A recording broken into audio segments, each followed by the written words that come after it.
Hola, Lick Raúl, hola compañeras y a todos los que nos ven, pues esperamos de que estén pasando un feliz día, tarde o noche, no sé en qué hora nos visualizan, pero hoy vamos a empezar con un video tutorial más de todo lo que debes saber del DSM-5, de su historia y contenido.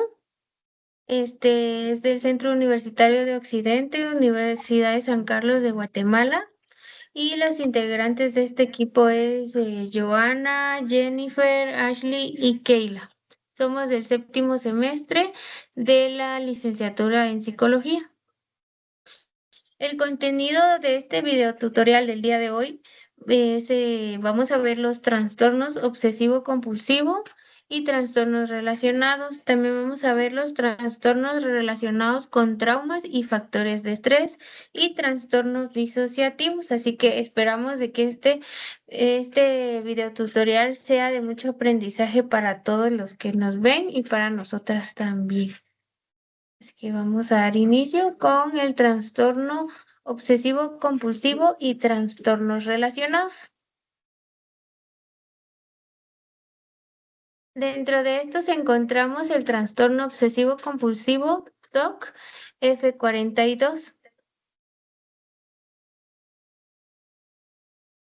Esto se caracteriza por pensamientos, impulsos o imágenes recurrentes, intrusivos y no deseados que generan ansiedad o malestar. También otra característica son las compulsiones, que son las conductas repetitivas o actos mentales realizados para prevenir un acontecimiento temido. Uno de los ejemplos, como vemos acá en el video, nuevamente vamos a es lavarse las manos repetidamente, verificar puertas o aparatos y también contar o rezar, repetir palabras mentalmente. Los criterios principales de este trastorno es la presencia de obsesiones, compulsiones o ambas. Consumen más de una hora al día o causan deterioro significativo. También no se deben a sustancias ni a enfermedades médicas o a otros trastornos. Y los síntomas frecuentes son la contaminación y limpieza, la simetría y el orden, o los pensamientos agresivos sexuales o religiosos. También un síntoma frecuente es el miedo a causar daño o comprobaciones repetidas. Dentro de las características importantes, el individuo reconoce en distintos grados que sus pensamientos pueden no ser reales y aproximadamente el 30% presenta antecedentes de trastornos de tics. Suele comenzar en la adolescencia o en la adultez. Y dentro de las consecuencias, pues encontramos el deterioro social, académico y laboral. También la evitación de situaciones desencadenantes y la disminución de la calidad de vida. En el número 2 vamos a encontrar el trastorno dismórfico corporal que lo encontramos con el código F45.22. Pues esta se define por la preocupación excesiva por uno o más defectos percibidos en la apariencia física que no son observables o son mínimos para los demás.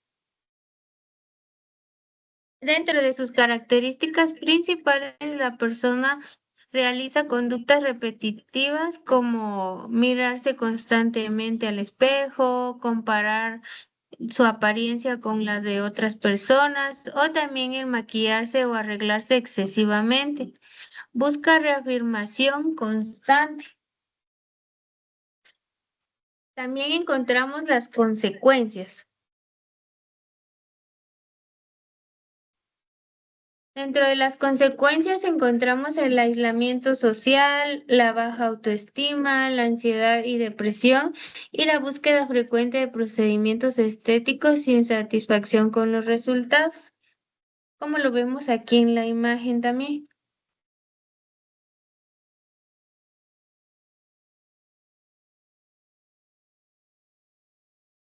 Dentro de estos trastornos también encontramos el trastorno de acumulación. Esta se caracteriza por la dificultad persistente para deshacerse de los objetos, independientemente de su valor real, que a veces es más común de lo que nosotros creemos, de que pensamos de que lo vamos a usar algún día, ¿verdad? Y al final pues vamos haciendo una acumulación de objetos. Y dentro de las características principales encontramos que está la necesidad, la intensa de guardar pertenencias, el malestar significativo al desecharlas y la acumulación que invade espacios habituales.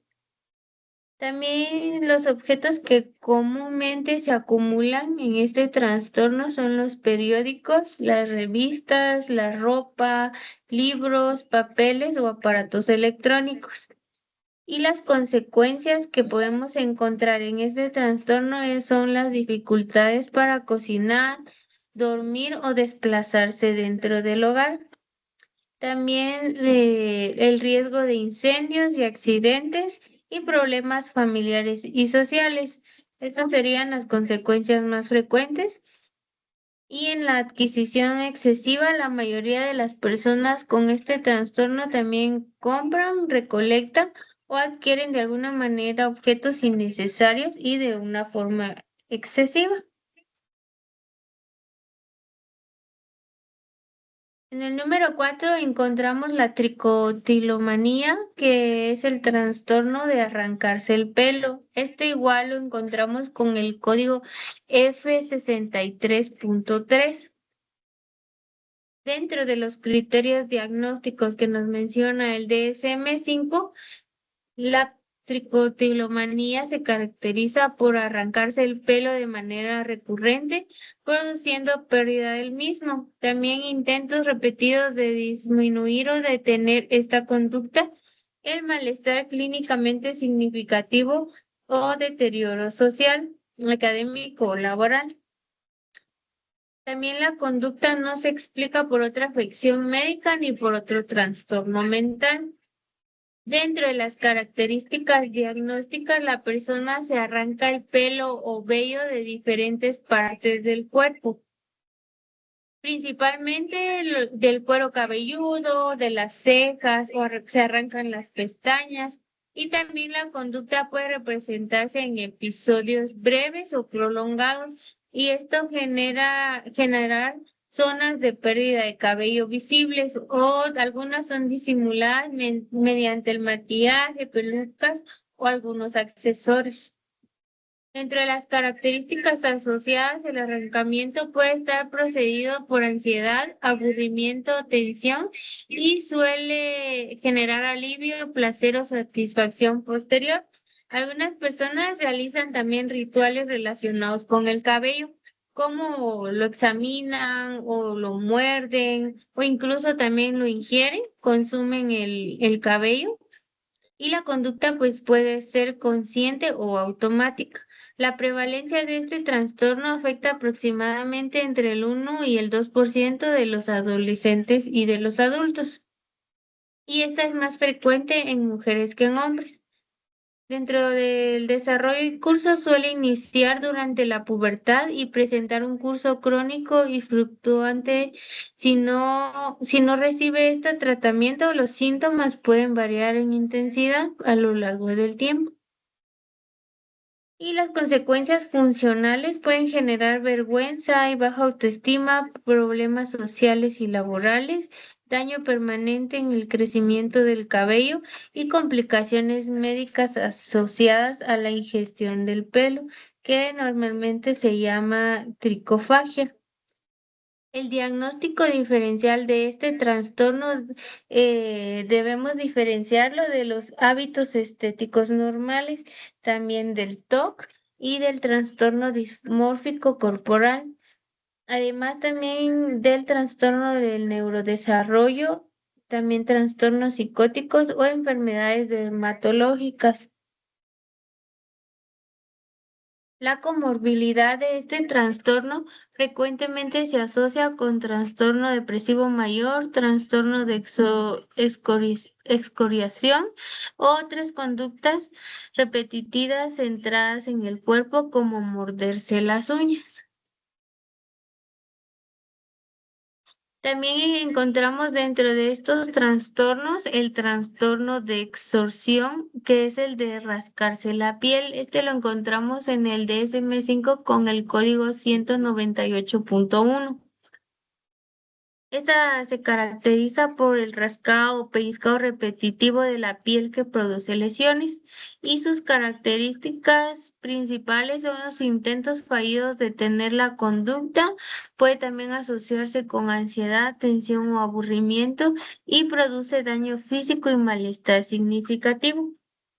Los factores de riesgo de estas son temperamentales, ambientales y genéticos y fisiológicos. Dentro de los temperamentales encontramos el perfeccionismo, la intolerancia a la incertidumbre y la elevada ansiedad.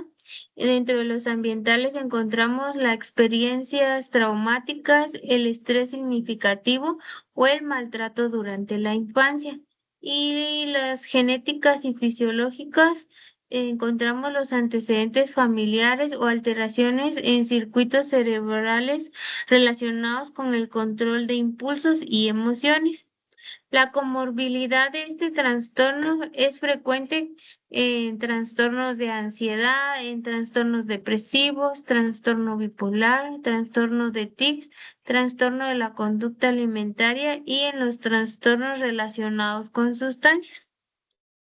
Los trastornos obsesivos compulsivos y los relacionados comparten la presencia de pensamientos persistentes, de preocupaciones intensas y conductas repetitivas que buscan reducir la ansiedad o el malestar.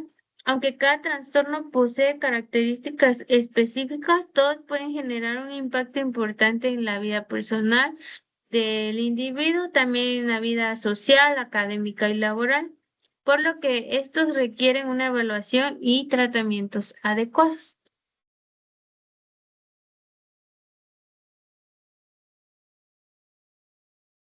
Muchas gracias, Giselle. Ahora vamos a los trastornos obsesivo-compulsivo y trastornos relacionados inducidos por sustancias o medicamentos. Em, Estas son presencias de obsesiones, compulsiones o incluso ambas. Estas están inducidas por el consumo, la intoxicación, la abstinencia o exposiciones a una sustancia o medicamento. Los criterios diagnósticos de este trastorno son las obsesiones o compulsiones aparecen durante o poco después del uso o abstinencia de una sustancia o medicamento. En estas existen evidencias de que la sustancia es capaz de producir estos síntomas. Su alteración no se explica mejor por un trastorno obsesivo compulsivo independiente y los síntomas provocan malestar. Estos están clínicamente significativos o incluso deterioro en el funcionamiento social, laboral o en otras áreas importantes en el cual el paciente se pueda desenvolver. Su prevalencia se desconoce una prevalencia exacta, ya que esta depende del tipo de sustancias o medicamento involucrado en el que se encuentra el paciente. Esta es más frecuente en personas con trastornos por consumo de sustancias. Esos los vamos a ver en otros videos. Pasamos a la siguiente, por favor, Giselle.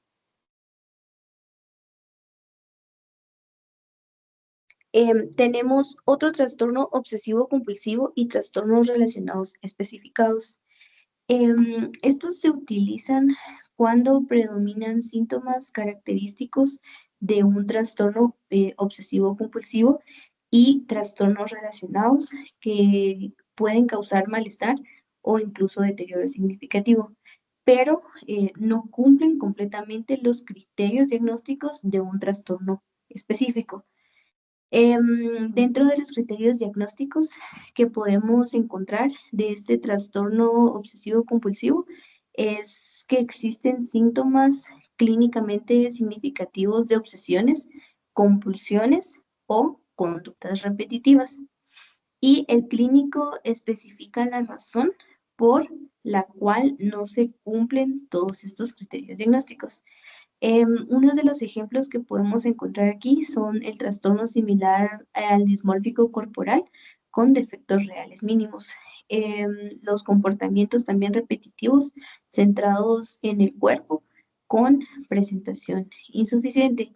También podemos encontrar aquí los celos obsesivos y el síndrome de referencia olfativa. En cuanto a su prevalencia, no existe una prevalencia específica aún debido a la heterogeneidad de los cuadros clínicos incluidos. Podemos pasar a la siguiente. Muy bien, aquí vemos el trastorno obsesivo compulsivo y trastornos relacionados no especificados. Esta categoría generalmente es utilizada cuando aquí predominan síntomas característicos del trastorno obsesivo compulsivo y trastornos relacionados que causan malestar o deterioro significativo, pero que aún no hay suficiente informe para realizar un diagnóstico específico o el clínico decide no especificar la razón del trastorno. Aquí podemos encontrar los siguientes criterios diagnósticos, como la presencia de obsesiones, compulsiones o comportamientos repetitivos y la información insuficiente para un diagnóstico más preciso. Con relación a la prevalencia que este trastorno tiene, aún no se dispone de ese dato, de un dato específico de su prevalencia. Nos podemos pasar a la siguiente, por favor.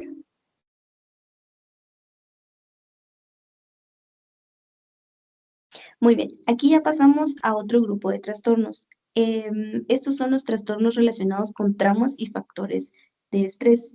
Estos trastornos son afecciones grupales agrupadas por su etiología común. Dentro de ellos podemos encontrar el desarrollo de alteraciones emocionales y también conductuales. Estos ocurren tras la exposición a un evento traumático o estresante que pues el paciente pueda presentar. Vamos con el trastorno de apego reactivo. Este trastorno es caracterizado por un patrón consistente de comportamientos inhibidos y emocionalmente retraídos hacia los cuidadores adultos. Estos están asociados con una historia de cuidados insuficientes extremos. Dentro de las características diagnósticas que podemos encontrar es que, por ejemplo, el niño rara vez busca consuelo cuando siente algún malestar o responde mínimamente al consuelo cuando se le ofrece. También pueden presentar escasas respuestas sociales y emoción hacia otras personas. También presentan episodios de irritabilidad, tristeza o incluso miedo sin ninguna causa aparente. La alteración se manifiesta antes de los 5 años y el niño debe tener una edad de desarrollo mínima de 9 meses.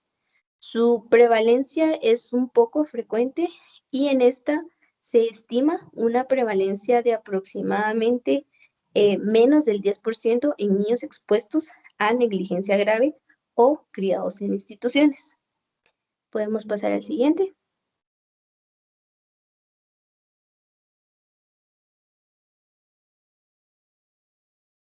Muy bien. Ahora tenemos el trastorno de relación social desinhibida con código F94.2. En este trastorno generalmente está caracterizado por un patrón de comportamientos en el que el niño se aproxima y se interactúa activamente con adultos desconocidos de una manera excesivamente familiar e incluso inapropiada para su nivel de desarrollo. En estos podemos encontrar los criterios diagnósticos como la ausencia o la disminución de reticencia para acercarse a personas desconocidas. Encontramos también conductas verbales o física excesivamente familiar. Encontramos la disposición a irse con un adulto desconocido con poca o con ninguna vacilación. El niño debe tener una edad de desarrollo mínima de 9 meses. En este trastorno, la prevalencia es poco frecuente en la población general y también se observa principalmente en niños con antecedentes de institucionalización o incluso negligencia severa. Y también se estima una prevalencia de aproximadamente el 20% en poblaciones de alto riesgo, como por decirle ejemplos, niños criados en instituciones.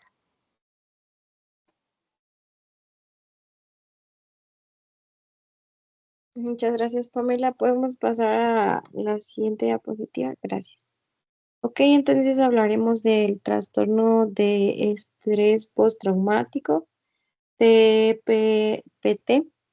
El trastorno de estrés postraumático es una condición que puede desarrollarse después de que una persona experimente, presencie o conozca la ocurrencia de un evento como bastante traumático, ya sea que implique la muerte, amenaza de muerte, lesiones graves o incluso podríamos hablar acá hasta de violencia sexual. La respuesta de la persona al trauma genera una serie de síntomas persistentes que afectan pues significativamente su funcionamiento diario. Los criterios diagnósticos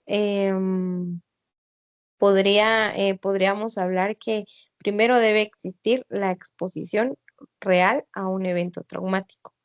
Esta exposición puede ocurrir de varias formas, ya sea puede vivirse de manera directa este acontecimiento traumático, puede ser presenciar el evento ocurrido a otras personas, saber que el evento traumático le ocurrió a un familiar cercano o a un amigo, o exponerse repentinamente a detalles traumáticos como le ocurre a algunos profesionales que trabajan en emergencia. Después de esta exposición, entonces ya podrían aparecer síntomas agrupados en cuatro categorías principales. Sería uno, los síntomas de intrusión.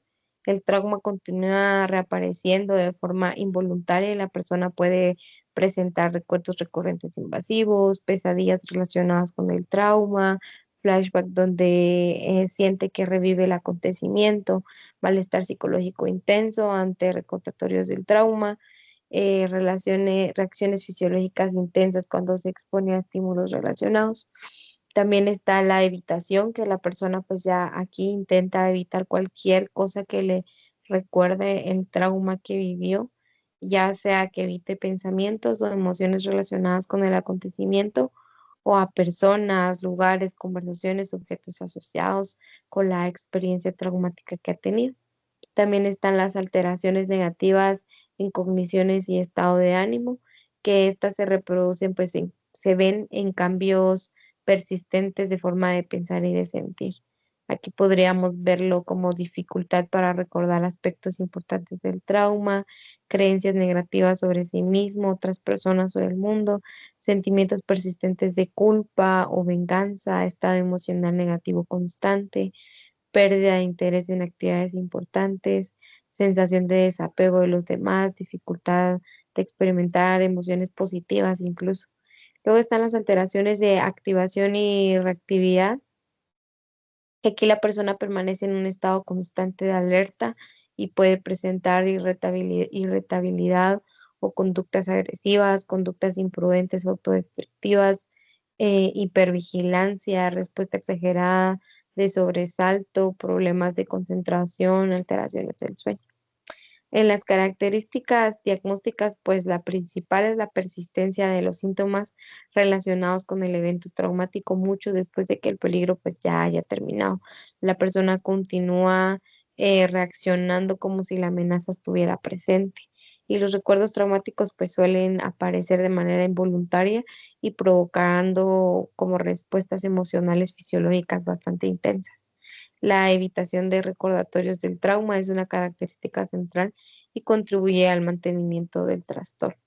Las características asociadas, pues muchas personas pueden presentar ataques de pánico, síntomas depresivos, sentimientos de culpa, problemas de regulación emocional, conductas impulsivas, consumo de alcohol o drogas o síntomas disociativos.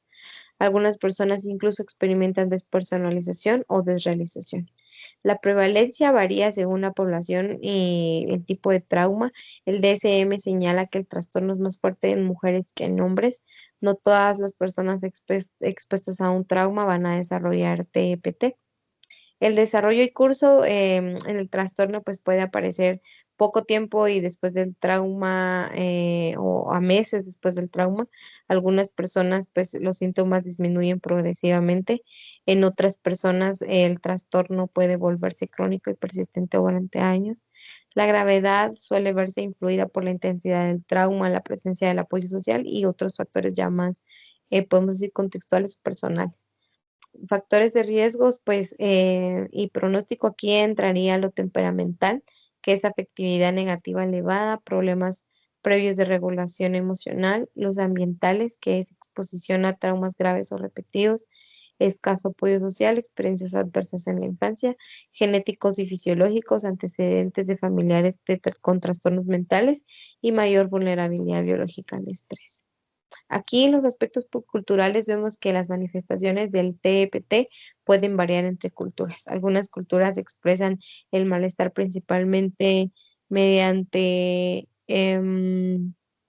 mediante síntomas físicos, mientras que otras enfatizan los síntomas emocionales. Las creencias culturales también influyen en la interpretación del trauma y la búsqueda de ayuda. Aspectos relacionados con el género, pues las mujeres presentan tasas altas de TPT. Además, ciertos tipos de trauma como violencia sexual se asocian con un riesgo particularmente elevado. En cambio, los hombres pues presentan con mayor frecuencia exposición a accidentes, combates o agresiones físicas. Las consecuencias funcionales del TEPT pues puede afectar gravemente las relaciones familiares, el rendimiento académico, el funcionamiento laboral, actividades sociales o la calidad de vida. Entre el diagnóstico diferencial podemos encontrar el trastorno de estrés agudo, trastorno de adaptación, trastorno depresivo mayor, trastorno de ansiedad, trastornos obsesivo compulsivo, trastorno disociativo y trastornos psicóticos. La diferencia principal radica en que la relación directa con el trauma y el patrón específico de síntomas que deja este trauma. La comorbilidad con frecuencia aparece junto a trastorno depresivo mayor, trastornos de ansiedad, trastorno de consumo de sustancias, trastornos de pánico, trastornos disociativos y trastornos de personalidad.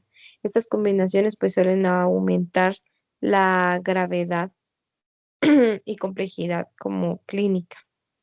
Luego tenemos el trastorno de estrés agudo, que el trastorno de estrés agudo es la respuesta psicológica intensa que aparece después de que una persona experimenta igual o presencia algún evento traumático, solo que esta se caracteriza por la presencia de síntomas relacionados con el trauma que surgen rápidamente durante 3 días o hasta un mes después del evento.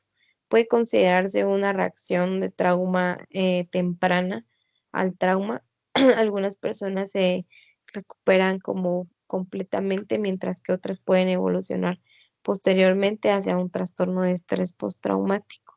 Los criterios diagnósticos, uno es la exposición al acontecimiento traumático, la presencia de síntomas posteriores al trauma, que aquí el DSM nos dice que requiere la presencia de varios síntomas relacionados con intrusión, estado de ánimo negativo, disociación, evitación, activación y hiperalerta.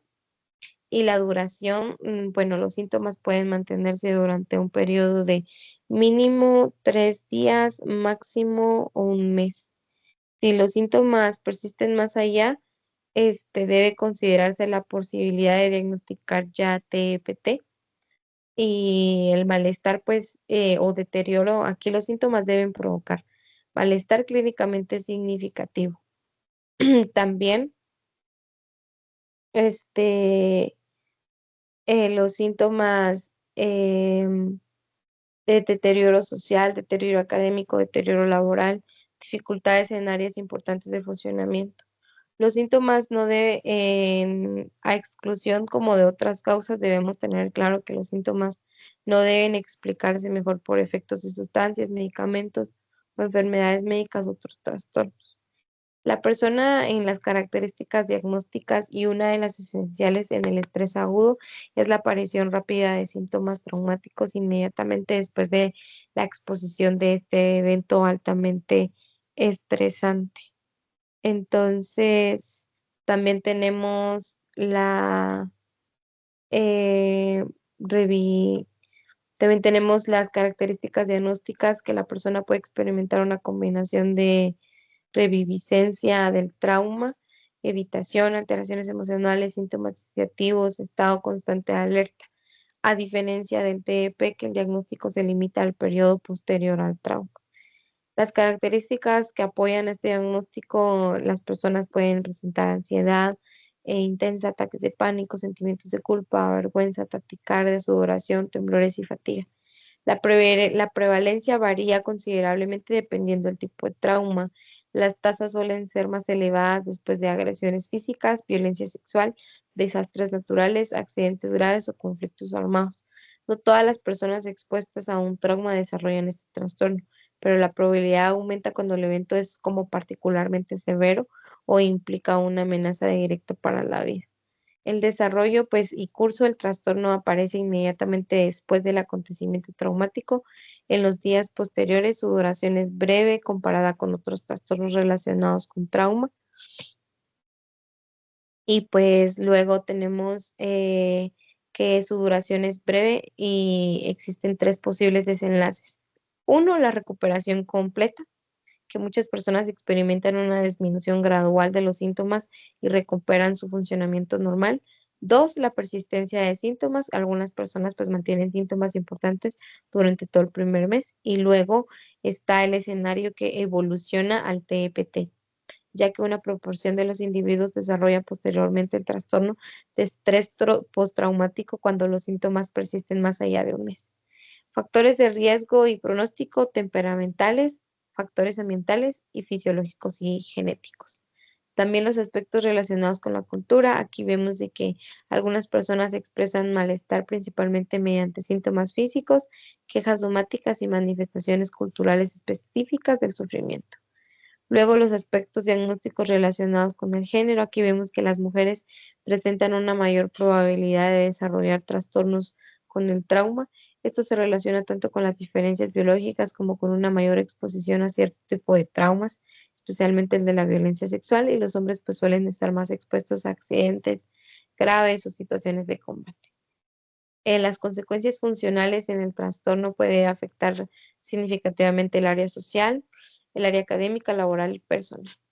El diagnóstico diferencial es el trastorno de estrés postraumático. La diferencia principal es la duración. El estrés agudo es de 3 a un mes y el trastorno de estrés postraumático es más de un mes. El trastorno de adaptación. El trastorno de adaptación también es un diagnóstico diferencial. El trastorno de ansiedad, trastornos disociativos y trastornos psicóticos breves.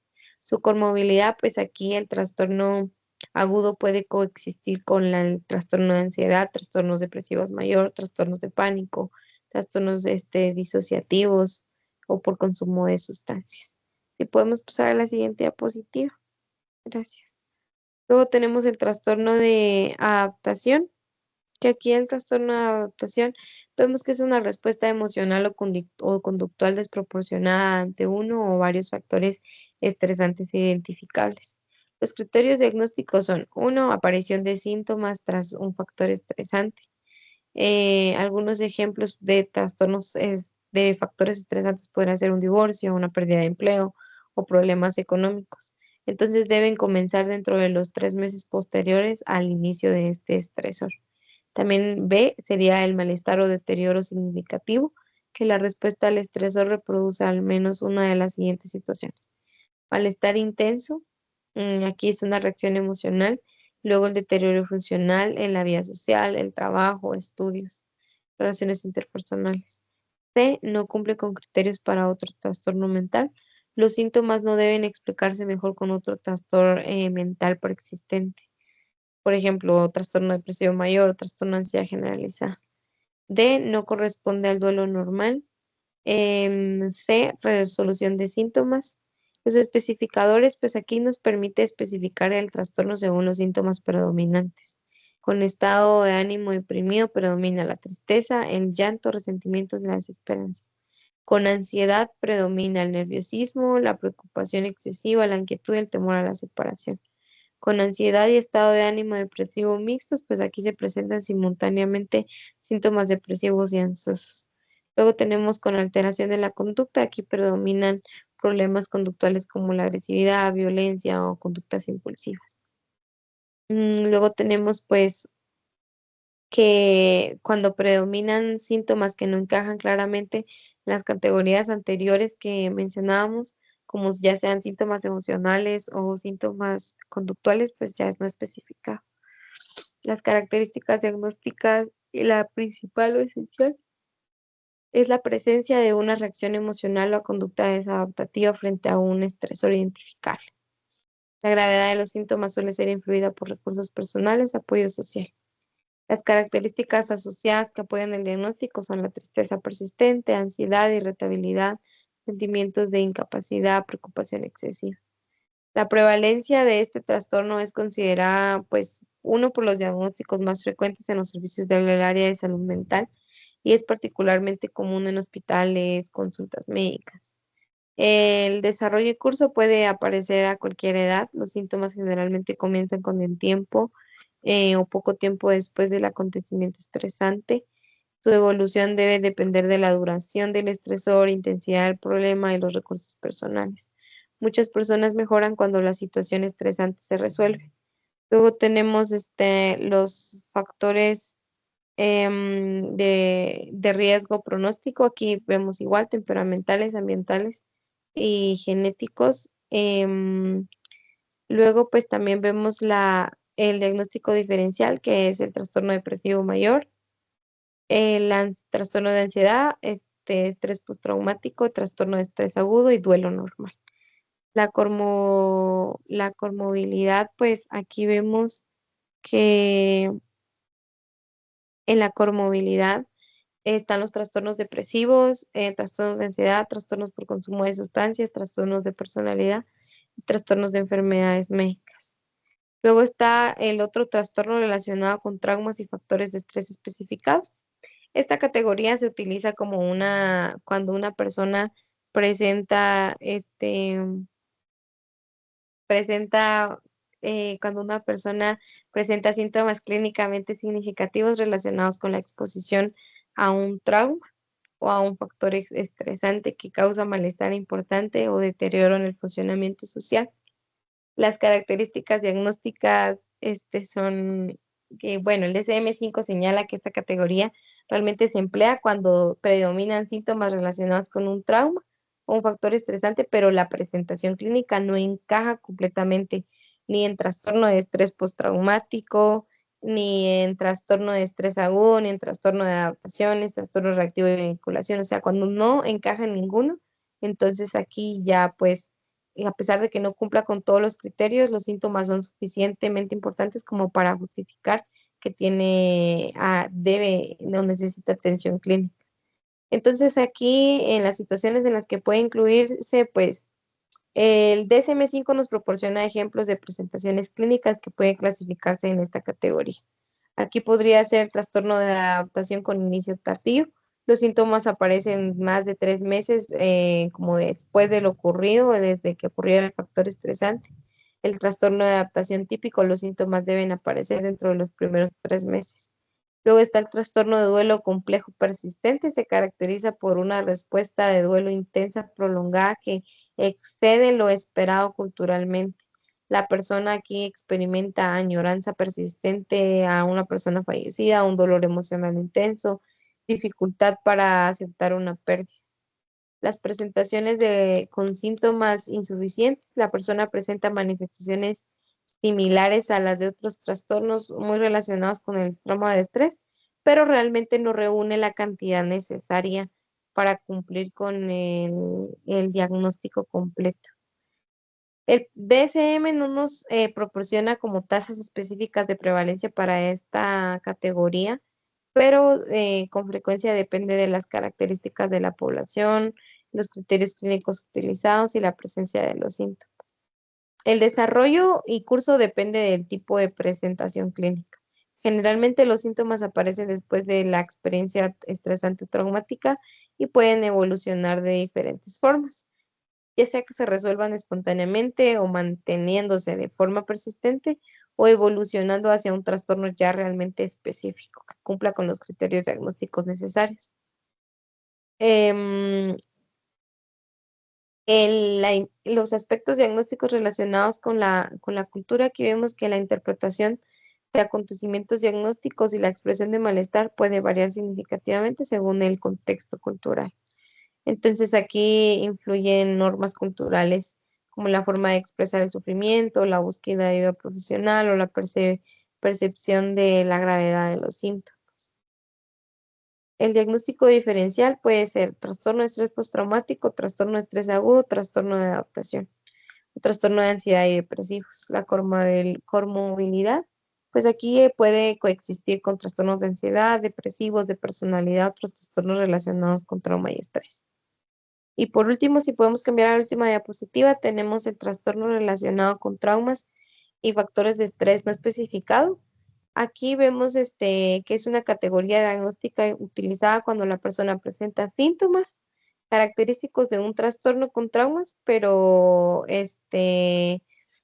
que le causan malestar clínicamente significativo o deterioro, pero no cumple completamente con los criterios de alguno de los trastornos de esa categoría. La diferencia principal entre otro trastorno relacionado con traumas de estrés especificado y este es que aquí, en esta categoría, el profesional no especifica la razón exacta por la que no se cumplen los criterios del trastorno determinado. Las características frecuentes son servicios de urgencia, evaluaciones iniciales.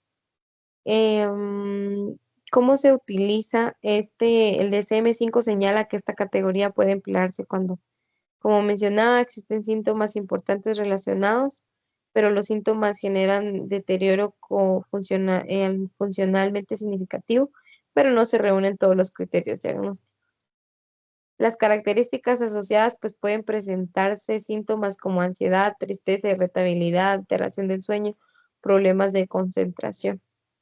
El DSM no proporciona como un dato específico de la prevalencia de esta categoría, pero su frecuencia depende del contexto clínico y de la disponibilidad de información diagnóstica. El desarrollo de curso es variable porque esta categoría influye diferentes presentaciones clínicas, algunas mejoran rápidamente y pues otras la evolución dependerá de la naturaleza del acontecimiento. Aquí también pues nosotros podemos ver que los aspectos diagnósticos relacionados con la cultura pues puede influir todo lo que es evaluación a la forma de interpretar un acontecimiento traumático. Y los aspectos diagnósticos relacionados con el DSM-5 pues igual no se describe directamente la diferencia para mujeres o para hombres. Sin embargo, los tipos de experiencias traumáticas y las formas de expresión malestar pueden variar según los factores socioculturales. El diagnóstico diferencial es estrés postraumático, trastorno de estrés agudo, trastorno de adaptación. Y la comorbilidad, pues aquí puede presentarse junto a trastornos de ansiedad, trastornos de consumo de sustancias, trastornos depresivos, trastornos relacionados con estrés y con trauma. Entonces, pudimos ver que el trastorno relacionado con traumas y estrés y factores de estrés no especificados se utiliza cuando una persona presenta síntomas relacionados, pero no cumple con todos los criterios necesarios. Y ya podemos pasar con la siguiente compañera. Muy bien, gracias Ashley. Entonces yo les voy a hablar sobre los trastornos disociativos. Pues prácticamente estos se caracterizan por una interrupción o discontinuidad en la integración normal de la conciencia, la memoria, la identidad propia y subjetiva. También la emoción, la percepción, la identidad corporal, el control motor y el comportamiento. Y pues acá los trastornos disociativos pues aparecen con frecuencia como consecuencia de traumas, y muchos de los síntomas como la turbación y la confusión, pues acerca de los síntomas o el deseo de ocultarlos se ven influidos por la proximidad al trauma. Entonces, encontramos como primer trastorno, siguiente diapositiva, por favor, lo que es el trastorno de identidad disociativo, que el código es F44.81, y pues contamos con lo que son los criterios diagnósticos. Y debe de existir lo que es la presencia de dos o más estados de personalidad distintos o experiencias de posesión, también lo que es la discontinuidad del sentido del yo y de la identidad. Deben de haber lapsos recurrentes de memoria sobre acontecimientos cotidianos, información personal importante o sucesos traumáticos, y pues esta no se debe a sustancias ni a otra afección médica. Como característica diagnóstica tenemos lo que es la presencia de dos o más estados de personalidad distintos. Cuando las identidades alternativas no son observables directamente, el trastorno puede identificarse por alteraciones repentinas del sentido del yo y por amnesias disociativas recurrentes. Las características asociadas que apoyan el diagnóstico, pues, es la presencia de depresión, ansiedad, abuso de sustancias, las autolesiones, las compulsiones no epilépticas y, pues, síntomas de estrés postraumático. La prevalencia, pues, la prevalencia en adultos es aproximadamente del 1.5%. En desarrollo y curso tenemos de que el trastorno suele asociarse con experiencias traumáticas y de abuso durante la infancia, y también puede pues manifestarse por primera vez en cualquier etapa de la vida, y en niños puede causar problemas de memoria, concentración y apego. En factores de riesgo y pronóstico encontramos las ambientales, que es el abuso físico y sexual interpersonal, la negligencia infantil y otras experiencias traumáticas, aumentando pues lo que aumenta el riesgo de desarrollar el trastorno. En modificaciones del curso tenemos lo que es el abuso continuo, la retraumatización, la presencia de otros trastornos mentales, enfermedades médicas graves y el retraso en el tratamiento, que se asocian pues con un peor pronóstico. En aspectos diagnósticos relacionados con la cultura, pues acá las manifestaciones del trastorno pues pueden variar según el contexto cultural, ya que en algunas culturas las identidades alternativas pueden presentarse como espíritus, como divinidades o seres sobrenaturales. Tenemos lo que son los aspectos diagnósticos relacionados con el género, y pues las mujeres suelen presentar con mayor frecuencia estados disociativos agudos, mientras que los hombres pueden mostrar más conductas violentas o criminales y tienden a ocultar lo que son pues los síntomas, riesgos de suicidio.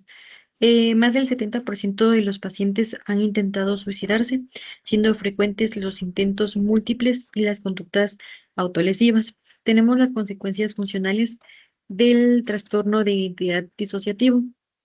El deterioro puede variar desde leve hasta muy grave. Con tratamiento adecuado, muchas personas muestran mejoría significativa en su funcionamiento tanto personal, familiar como pues laboral. El diagnóstico diferencial, pues se debe de diferenciar del trastorno depresivo mayor, de los trastornos bipolares, de los trastornos de estrés postraumático, trastornos psicóticos, trastornos inducidos por sustancias, los trastornos de la personalidad, trastornos de conversión y trastornos convulsivos, como lo es también el trastorno facticio y simulación. La comorbilidad, pues la mayoría de las personas con trastornos de identidad disociativo presentan otros trastornos asociados, especialmente trastornos de estrés postraumático, trastornos depresivos, trastornos de personalidad, trastornos relacionados con sustancias, trastornos obsesivo-compulsivo y lo que son los trastornos del sueño. También tenemos número 2, que es la amnesia disociativa F44.0. Y pues el criterio diagnósticos es la incapacidad de recordar información autográfica importante, generalmente de naturaleza traumática o estresante. Y los síntomas suelen causar malestar clínicamente significativo o deterioro en áreas importantes del funcionamiento. Tampoco se explica pues mejor por otro trastorno mental. Las características diagnósticas, em, pues acá es definitoria de la amnesia disociativa, y ya que es una incapacidad para recordar información autográfica importante. Tenemos lo que es la amnesia localizada, y pues esta es la incapacidad, perdón, de recordar hechos durante un periodo restringido de tiempo, y constituye la forma más común. Está la amnesia selectiva, que ocurre cuando el individuo o la persona puede recordar algunos, pero no todos los acontecimientos de un periodo pues, específico. Se encuentra la amnesia generalizada, que implica la pérdida ya total de la memoria, que abarca pues ya toda la vida de la persona. También está la amnesia sistematizada, que implica pues la pérdida de memoria para una categoría específica de información. Y por último, la amnesia continua, que pues ya consiste en olvidar cada nuevo acontecimiento desde un evento determinado hasta la actualidad. En las características asociadas que apoyan el diagnóstico, pues tenemos algunas que son frecuentes, como es las dificultades para formar y mantener relaciones satisfactorias, historias de trauma, abuso infantil, y también lo que es la victimización, los flashbacks disociativos, los antecedentes de automutilación e intentos de suicidio. También los síntomas depresivos. Tenemos lo que en la prevalencia, lo que es que es anual en adultos, y la cual es del 1,8%, siendo también el 1,0% en hombres y el 2,6% en mujeres. En desarrollo de curso. Bueno, acá tenemos lo que es el comienzo de la amnesia generalizada, la cual suele pues, ser repentino, y los acontecimientos abrumadores o intolerables suelen proceder a la amnesia localizada. Tenemos lo que es los factores de riesgo y pronóstico, pueden ser ambientales. Es más que todo son las experiencias traumáticas simples o reiteradas, como la guerra, el maltrato infantil, los desastres naturales. También están lo que es la amnesia disociativa, que es más probable cuando existe lo que es un mayor número de experiencias adversas en la infancia, la violencia interpersonal, y pues también contamos con los genéticos y los fisiológicos.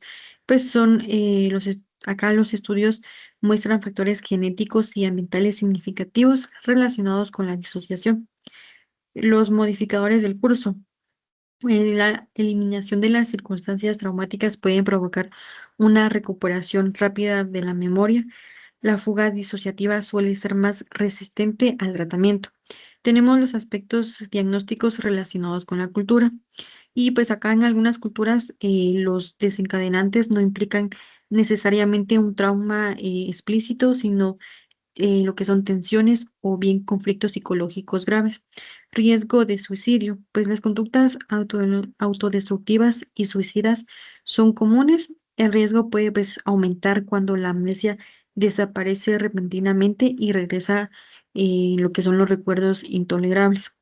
Las consecuencias funcionales de la amnesia disociativa, pues es el deterioro el deterioro puede variar de limitado a grave, y acá los individuos con amnesia disociativa generalizada crónica pueden ser o suelen presentar un deterioro en todos los aspectos de su funcionamiento.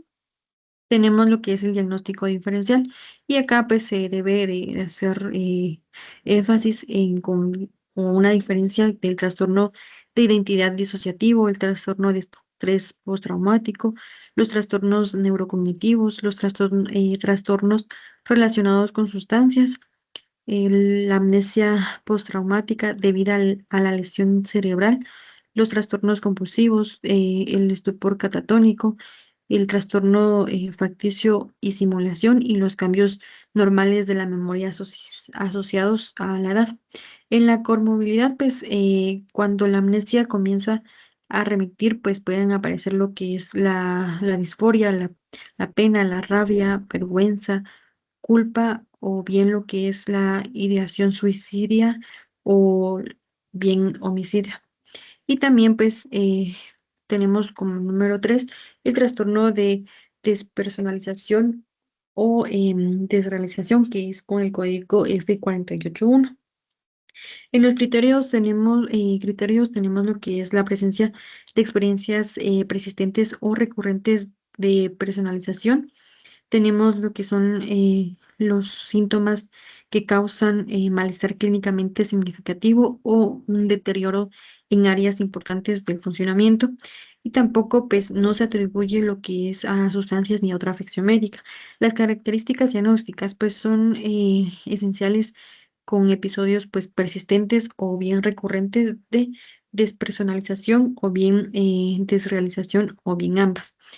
Em, la despersonalización se caracteriza por una sensación de irrealidad o bien extrañeza, y la desrealización se caracteriza por una sensación de irrealidad o distanciamiento respecto al entorno.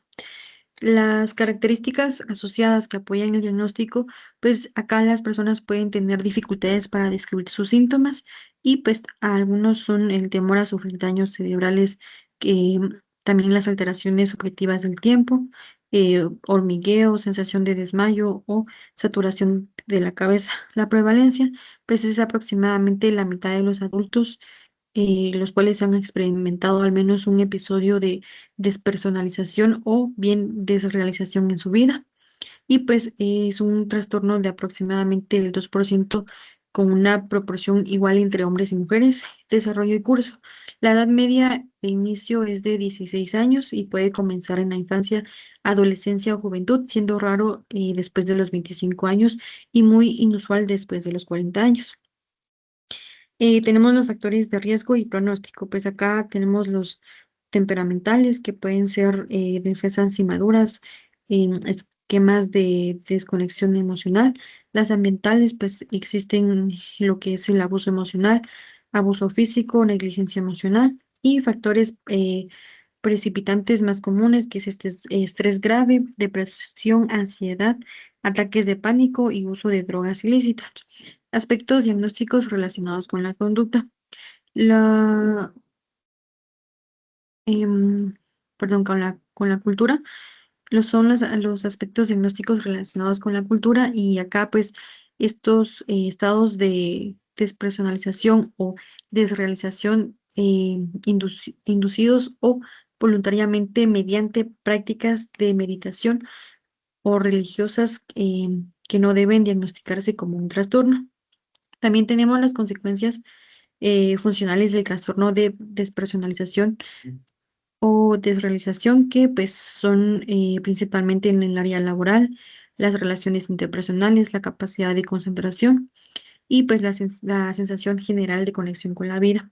El diagnóstico diferencial, pues acá debe diferenciarse del trastorno de ansiedad por enfermedad, el trastorno depresivo mayor, trastorno obsesivo compulsivo, otros trastornos disociativos, trastornos de psicóticos, trastornos inducidos por sustancias o medicamentos y los trastornos mentales debidos a otra afección médica. La comorbilidad, pues, o son frecuentes con el trastorno depresivo unipolar, el trastorno de ansiedad, trastorno de personalidad evitativa, el trastorno límite de la personalidad y, pues, por último, el trastorno de personalidad obsesivo-compulsiva. Siguiente diapositiva, por favor. Y pues como cuarto punto tenemos lo que es la siguiente, por favor. Tenemos lo que es otro trastorno disociativo especificado con código F44.89. Pues es una categoría diagnóstica que se utiliza cuando una persona presenta síntomas característicos de un trastorno disociativo que causa pues malestar clínicamente significativo o deterioro en áreas importantes de su vida, pero no cumple completamente con todos los criterios diagnósticos de un trastorno disociativo específico. Y pues acá prácticamente contamos con lo que son algunos ejemplos, lo que es el síndrome, los síndromes crónicos y recurrentes de síntomas disociativos mixtos.